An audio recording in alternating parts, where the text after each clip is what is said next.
सभी को सुप्रभात। आज हम कवि कुंवर नारायण की कविता जारोह पुस्तक में संचयित है कविता के बहाने का अध्ययन करेंगे। कवि कुंवर नारायण का जीवन परिचय, समग्र जीवन परिचय एक सारांश के रूप में अलग अलग करके मैंने इससे पूर्व वीडियो में आपको प्रस्तुत किया था। यदि किसी ने नहीं देखा तो उसे अवश्य पढ़ें। उसमें विषय वस्तु से संबंधित बहुत सी विशेषताएं आपको मिल जाएंगी। आज कविता की व्याख्या, उसका भावार्थ, उसका संपूर्ण सारांश हम प्रस्तुत कर रहे हैं।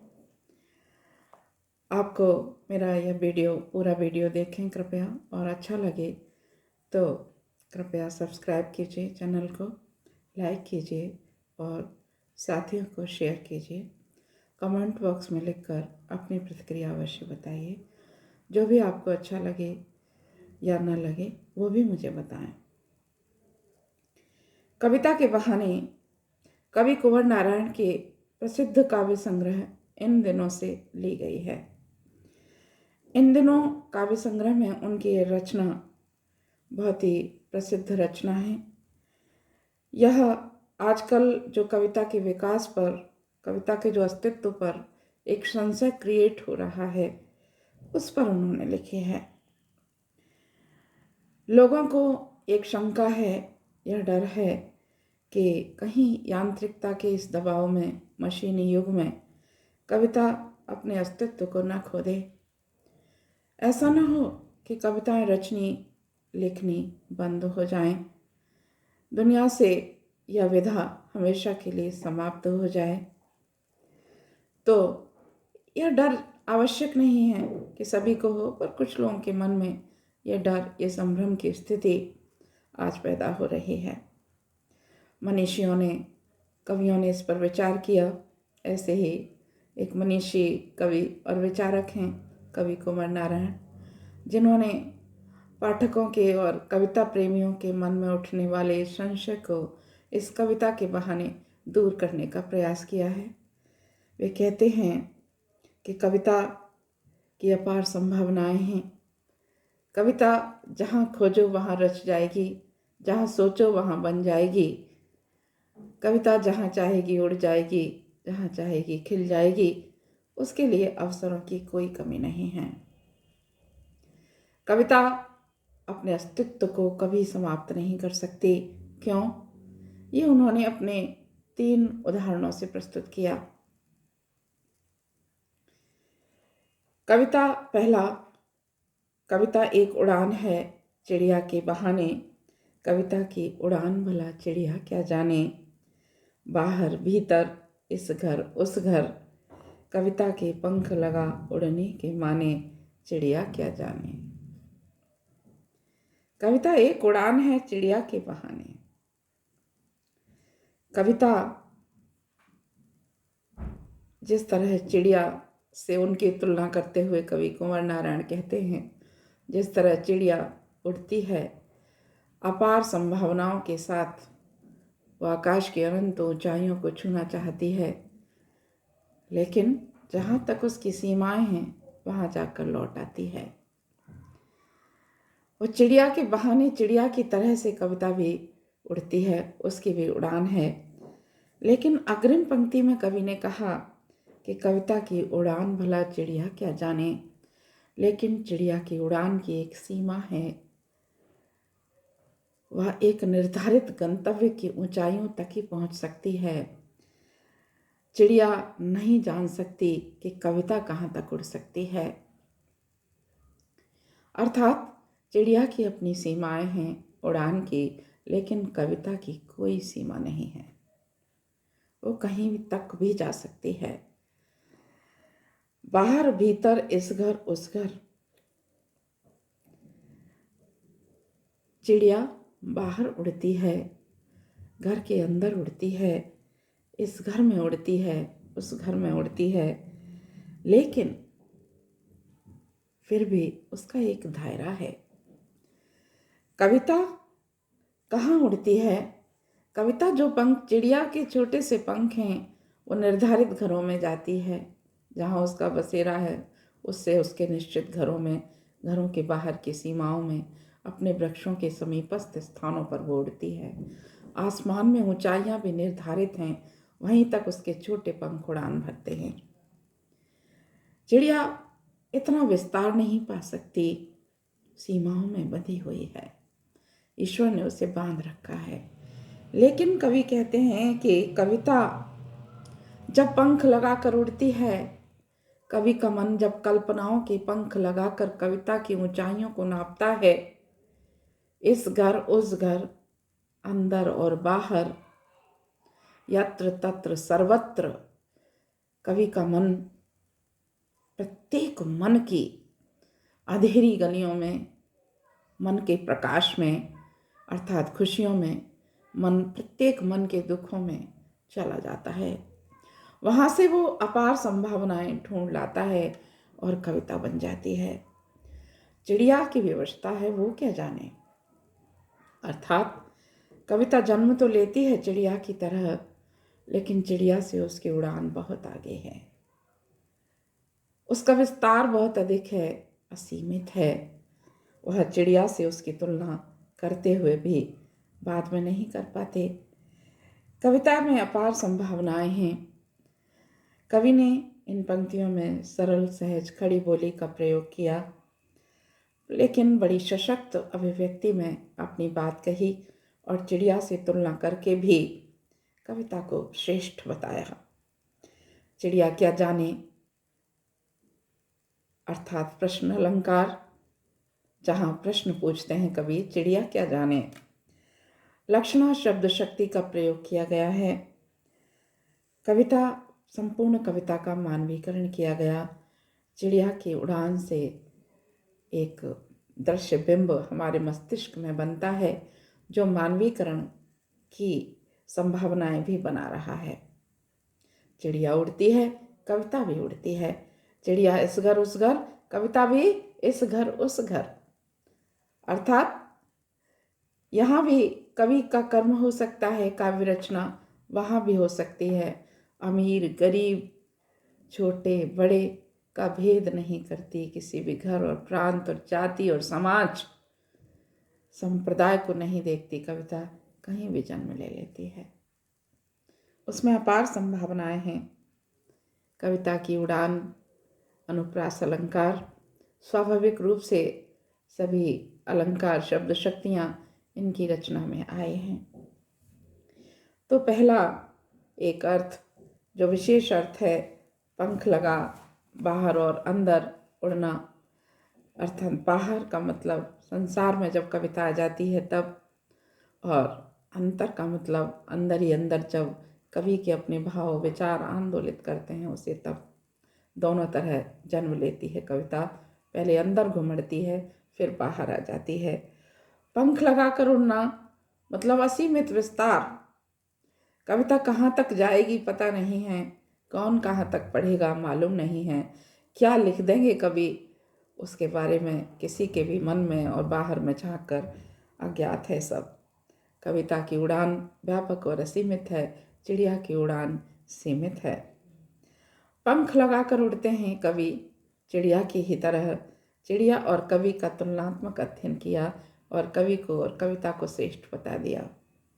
मानव और समाज की आंतरिक भावनाओं को, सोचनीय अवस्थाओं को अभिव्यक्ति दे रही है कविता के बहाने कविता।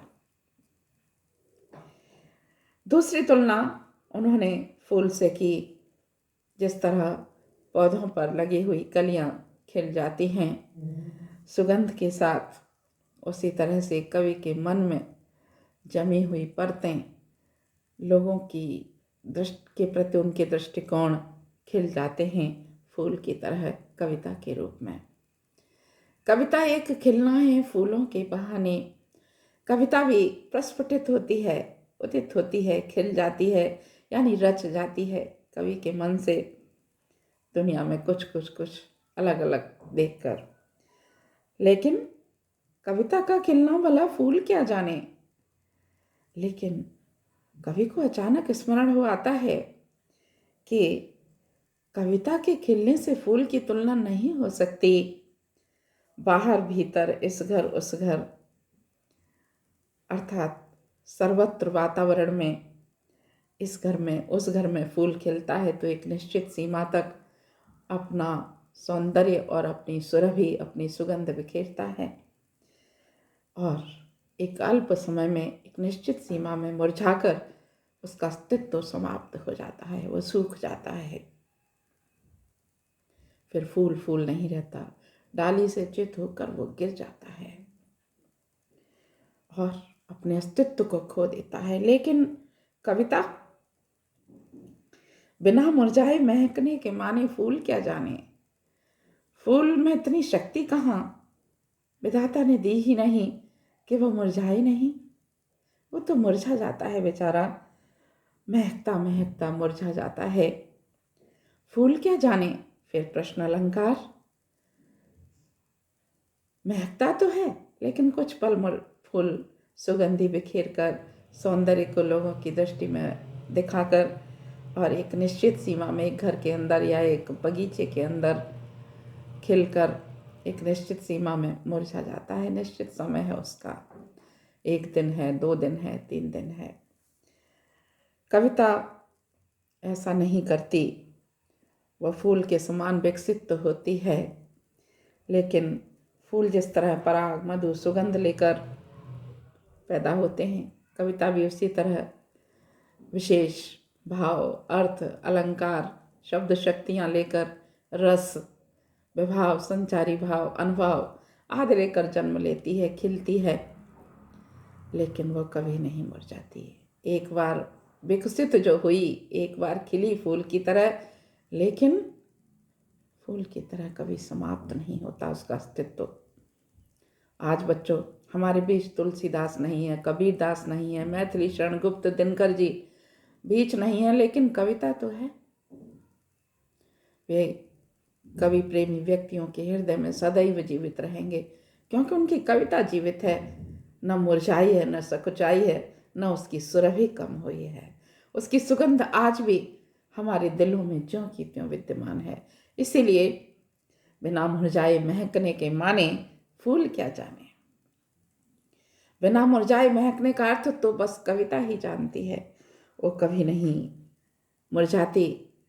फूल का जीवन नश्वर है, क्षणभंगुर है, लेकिन कविता शाश्वत है। यहाँ भी लाक्षणिक अर्थ की प्रतीति होती है। यहाँ भी प्रश्न अलंकार, अनुप्रास अलंकार स्वाभाविक रूप से आया है। कविता की तुलना फूलों से की गई, लेकिन कविता शाश्वत है, खिलती फूल की तरह है, लेकिन फूल की तरह नहीं है। वह प्रस्फुटित होती है, लेकिन विनष्ट नहीं होती। वह चिरंजीवी है, हमेशा युगों युगों तक जीवित रहेगी, कभी समापन नहीं होगा उसका। युगों युगों तक संसार रहेगा, सूर्य चंद्र तब तक कविता रहेगी। तो यहाँ कविता का तुलनात्मक अध्ययन फूल से किया गया, लेकिन फूलों से श्रेष्ठ बताया गया कविता को। गुण उसके जैसे ही हैं, सुरभि और सुगंध सब कुछ है, सौंदर्य भी है, लेकिन उसका सौंदर्य विनष्ट हो जाता है फूल का। कविता का सौंदर्य कभी नष्ट नहीं होने वाली चीज। अगली और महत्वपूर्ण पंक्तियाँ, मोस्ट इम्पोर्टेंट। कविता एक खेल है, बच्चों के बहाने बाहर भीतर, इस घर उस घर, वह घर यह घर, सब एक कर देने के माने बच्चा ही जाने। वास्तव में बच्चे का जीवन जैसा है, कविता बिल्कुल वैसी है। कविता जैसे बच्चा इस घर में खेलता है, उस घर में खेलता है, गरीब अमीर का भेद नहीं करता, अपने पराये का कोई भेद नहीं करता, वैसी ही शहरी और ग्रामीण का भेद नहीं करता, किसी को भी देखकर मुस्कुरा उठता है। कविता भी वैसी है। कविता की रचनात्मकता व्यापक है,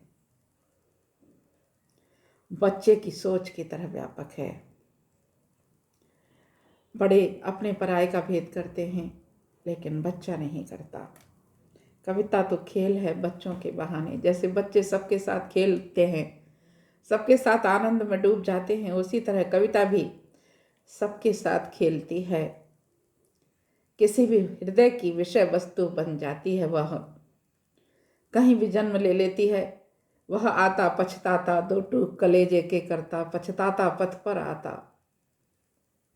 एक भिक्षुक को देखा और कविता बन पड़ी। वो बच्चे के खेल की तरह है, कहीं भी तुरंत जन्म ले लेती है। कितने कवि ऐसे हुए जिन्होंने तत्क्षण कविताएं लिख दी। देखा मैंने उसे इलाहाबाद के पथ पर, वह तोड़ती पत्थर। निराला ने ट्रेन में बैठे बैठे दृश्य देखा, मजदूरन पत्थर तोड़ रही है, और कविता बन गई। न कोई अपना न कोई पराया, सर्वव्यापकता सार्वभौमिकता का गुण लेकर आती है कविता, ठीक बच्चों की तरह। अपनापन परायापन कुछ नहीं है उसका। संपूर्ण धरती से लेकर आसमान तक, इधर से लेकर उधर तक, जहां तक दृष्टि जाती है, सब कविता की विषय वस्तु ही तो है। गरीब अमीर कुछ नहीं, बड़ा छोटा कुछ नहीं। बच्चों की कवियों से समानता की गई। जिस तरह बच्चा किसी के भी साथ खेलता है, कविता किसी के साथ भी खेल उठती है, कवि की विषय वस्तु बन जाता है। कोई भी भिखारी, कोई गरीब, कभी अमीर, कभी कोई भिक्षुक, कभी कोई नादान, कभी कोई शिशु। इस तरह कविता स्वयं रच जाती है। बाहर भीतर, यह घर वह घर, बच्चे कहीं भी खेलते हैं। घर के अंदर भी सीमाएं नहीं मानते वे, कविता भी सीमाएं नहीं मानती, असीमित है उसकी सीमाएं। इस घर में हो तब भी खेलेंगे, किसी और के घर जाएं 2 मिनट बाद फिर खेलने लगते हैं। कभी भी जहाँ भी चले जाएं वहीं कविता रच देते हैं। उनके मन में आंदोलित हो जाती है कविता, बन उठते हैं शब्द, और कुछ कवि वहीं लिख देते हैं, कुछ घर आकर उसी विचार पर फिर लिख देते हैं। सब घर एक कर देने के माने बच्चा ही जाने। सार्वभौमिकता अयम निजः परो वेति गणना लघु चेतसाम उदार चरिता नाम तो वसुधैव कुटुंबकम के भाव को पैदा करती है कविता। यह अपना है, यह पराया है, ऐसी गिनती तो तुच्छ हृदय वाले लोगों की हुआ करती है। अच्छे हृदय वाले लोगों के लिए समस्त वसुधा ही परिवार होती है। कभी भी इसी वसुधैव कुटुंबकम के भाव को लेकर अपनी रचना को लिखा करते हैं। कविता को खेल की सीम परिपुष्टि दी गई। कविता एक खेल की तरह है। खेल जैसे मनोरंजन देते हैं, आत्मसंतुष्टि देते हैं, कविता भी रचनाकार को मनोरंजन के साथ साथ आत्मसंतुष्टि प्रदान करती है। साथ ही कविता प्रेमियों को भी वैसी ही संतुष्टि देती है जैसी रचनाकार को। बच्चे कहीं भी जैसे खेलने लग जाते हैं, कविता भी ऐसे ही सृजित हो जाती है। खेल भी अपने आप शुरू हो जाते हैं।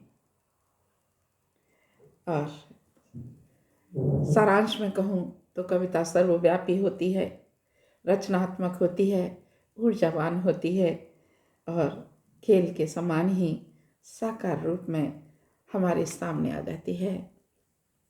इस तरह कविता को विभिन्न प्रतीकों के माध्यम से व्यक्त करने का कवि कुंवर नारायण का यह प्रयास बहुत खूबसूरत है।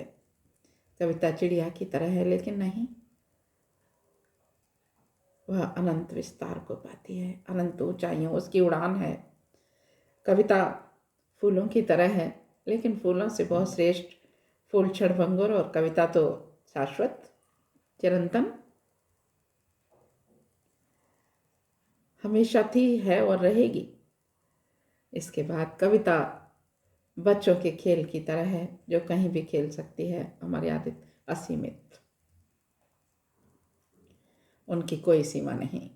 वो किस मन में जाकर कुछ खोज कर ले आएगी और रच जाएगी, और आत्मसंतुष्टि और मनोरंजन, रसानुभूति के लिए तैयार हो जाएगी, जो कभी समाप्त न होने वाली प्रक्रिया है।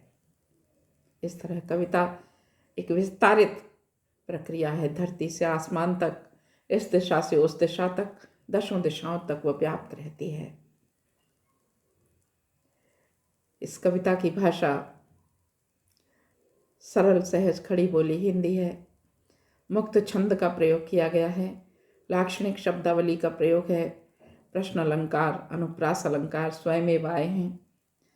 बहुत सहज और सरल कविता, लेकिन गंभीर अर्थ की अभिव्यक्ति देती है और कविता की अपार संभावनाओं को खोजने का अवसर देती है। कभी नष्ट न होने वाली अभिव्यक्ति है कविता।